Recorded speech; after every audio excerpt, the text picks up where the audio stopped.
Hello students, দেব coaching সেন্টারে সবাইকে স্বাগত। আজ দ্বীপ প্রকাশনের ভূপরিচয় ও পরিবেশ দশম শ্রেণীর ডক্টর গৌতম মল্লিকের লেখা ভূগোল বই থেকে পঞ্চম অধ্যায় ভারত অবস্থান ও প্রশাসন বিভাগের অনুসরণীর প্রশ্নোত্তর নিয়ে আলোচনা করব। আজকের বিভাগ দেখো ইংগ বিভাগ, রচনাধর্মী প্রশ্ন, যার মান 5। এর আগের পাঠেও অনেকগুলো বড় প্রশ্ন করানো হয়েছে, আজকে তার পর থেকে এই প্রশ্নগুলো তোমরা দেখে নাও, এর উত্তরগুলো পরে করানো আছে। আজকের প্রথম প্রশ্ন দেখো, ভারতের জলসেচের বিভিন্ন পদ্ধতিগুলি কী কী? ভূ অভ্যন্তর থেকে অধিক ভৌম জল উত্তোলনের জন্য কী কী সমস্যা দেখা দিয়েছে? এর উত্তরে প্রথমে পয়েন্ট দেবে ভারতে ব্যবহৃত জলসেচ পদ্ধতিসমূহ। ভৌগোলিক পরিবেশের পার্থক্যের জন্য ভারতের বিভিন্ন অংশের সেচ প্লাবিত জমিতে সেচের প্রধান 3টি মাধ্যম বা পদ্ধতি হলো 1. সেচ খাল, 2. কূপ ও নলকূপ এবং 3. জলাশয়। তোমরা প্রথমে পয়েন্ট দেবে সেচ খাল।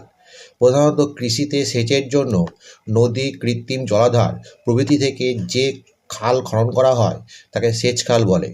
ভারতে 2 ধরনের সেচ খাল দেখা যায়, 1. প্লাবন খাল, 2. নিত্যবহ খাল। 2 নম্বর পয়েন্ট দেবে কূপ ও নলকূপ। ভারতের যেসব অঞ্চলের মাটি পলিগঠিত এবং ভূগর্ভের জল বা ভৌমজল খুব বেশি গভীরতায় থাকে না, সেই সব স্থানে কূপ ও নলকূপের মাধ্যমে ভূগর্ভস্থ জল তুলে সেচের কাজে ব্যবহার করা হয়। কূপ ও নলকূপের গভীরতা জলস্তরের উচ্চতার উপর নির্ভর করে। 3 নম্বর পয়েন্টে লিখবে জলাশয় বা পুকুর। দাক্ষিণাত্য মালভূমিতে মাটির নিচে অধিকাংশ জায়গায় অপ্রবেশ্য শিলাস্তর থাকায় বৃষ্টির জল ভূগর্ভে বিশেষ ক্ষতি হয় না।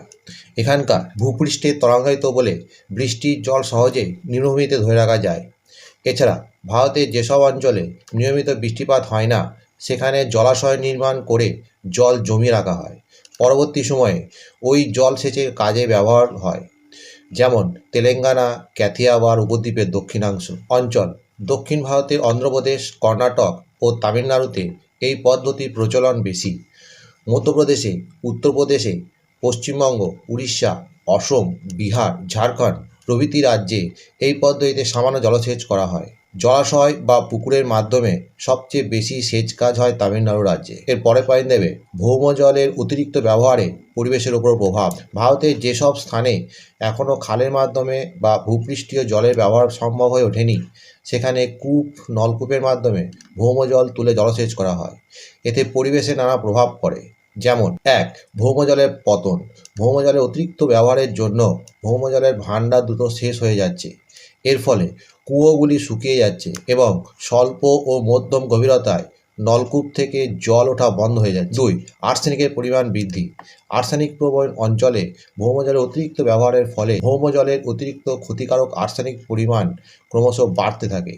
জলে অতিরিক্ত নাইট্রেট, ফ্লোরাইড জাতীয় যৌগ পরিমাণও বেড়ে যায়। 3. লবণতা বৃদ্ধি।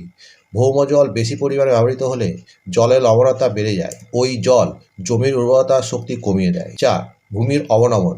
বেশি পরিমাণে ভৌমজল ব্যবহার করলে ভূমির অবনমন ঘটতে পারে।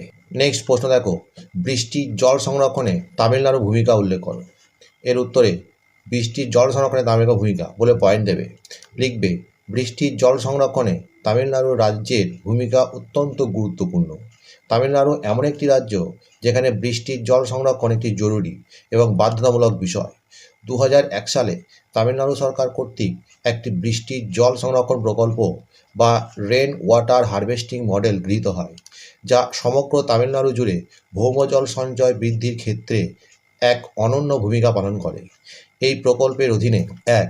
জল সংরক্ষণের সুবিধাযুক্ত নতুন বাড়ি নির্মাণ। প্রতিটি নতুন বাড়ি তৈরির সময় এমন ব্যবস্থা নিতে হয় যাতে বৃষ্টির জল সংরক্ষণের ভূমিকা থাকে। 2. পুরনো বাড়িতে জল সংরক্ষণের ব্যবস্থা গ্রহণ। প্রতিটি পুরনো বাড়ির ছাদ, বিভিন্ন জলাশয়, মন্দির সংলগ্ন জলাশয় এবং ছোট বড় পুকুরগুলিতে যাতে বৃষ্টির জল সংরক্ষণ করা হয় সেদিকে নজর দেওয়া হয়। 3. জল সংরক্ষণ সম্পর্কে সচেতনতা বৃদ্ধি। রাজ্যের অধিবাসীদের মধ্যে বৃষ্টির জল সংরক্ষণ সম্পর্কে সচেতনতা বাড়ানোর লক্ষ্যে বিভিন্ন সরকারি ও বেসরকারি সংগঠনের সাহায্যে প্রচার ছাড়াও নানা হোর্ডিং, ব্যানার, ফেস্টুনের মাধ্যমে এবং এমনকি বাড়ি বাড়ি ঘুরেও প্রচার চালানো হচ্ছে। 4. সরকারের সহায়তা প্রদান। বৃষ্টির জল সংরক্ষণের জন্য রাজ্যের সরকার বিভিন্ন প্রকার সহায়তা প্রদান করে। এই সব ব্যবস্থা নেওয়ার ফলে বর্তমানে রাজধানী চেন্নাই সহ রাজ্যের বড় বড় শহরগুলির অধিকাংশ সরকারি, বেসরকারি, বাণিজ্যিক ও শিল্প কাজে ব্যবহৃত বাড়িতে বৃষ্টির জল সংরক্ষণের ব্যবস্থা হয়েছে। এসবের ফলে তামিলনাড়ু বর্তমানে সারা দেশের মধ্যে বৃষ্টির জল সংরক্ষণে সর্বাধিক গুরুত্বপূর্ণ ভূমিকা পালন করে। বন্ধুরা, এখানেই শেষ করছি। পরবর্তী ভিডিওতে আবার দেখা হবে। ভিডিওটি ভালো লাগলে অবশ্যই লাইক, কমেন্ট, শেয়ার করবে।